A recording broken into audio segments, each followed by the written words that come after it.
సాక్షి రాసుకొచ్చిన వార్తలు ఈనాడు జ్యోతి రాసే ఓపిక లేదు కానీ సాక్షి రాసుకొచ్చింది.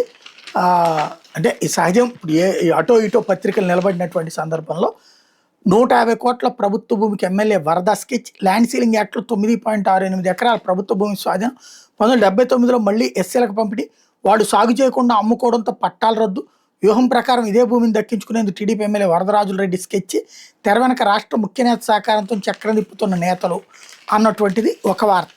అట్లాగే సోమిరెడ్డి ప్రోద్బలంతోనే గ్రావెల్ దోపిడీ, పేదల భూముల్లో తవ్వకాలతో వాళ్ళ కడుపు కొట్టడం దుర్మార్గం, పేదలను కేసుల పేరుతో సీఏ బెదిరించడం దారుణం, కందలపాడులో గ్రావెల్ అక్రమ తవ్వకాల మీద ధ్వజమెత్తిన మాజీ మంత్రి కాకాని ఒకటి.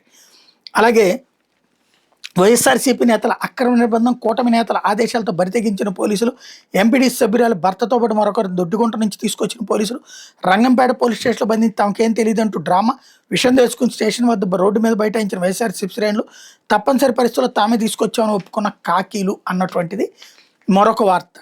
అదే సమయంలో దస్తగిరి హత్య, వాళ్ళ కుటుంబం మాట్లాడినట్టు ఇవన్నీ జగన్కి చెడు చేస్తాయి, తమకి మంచి చేస్తాయని ప్రభుత్వం అనుకుంటుంది. కానీ ఈ ప్రభుత్వం ఉండగా జరుగుతున్నటువంటి ఈ చర్యలు మంచివా చెడ్డవా, దానివల్ల ప్రజలు ఏమీ అనుకోరు, ప్రభుత్వం పట్ల పాజిటివ్గా జగన్ పట్ల వ్యతిరేకంగా అవుతారు అనేటటువంటి అమాయకత్వంలో ఉంటే ఎవరేం చేయలేరు.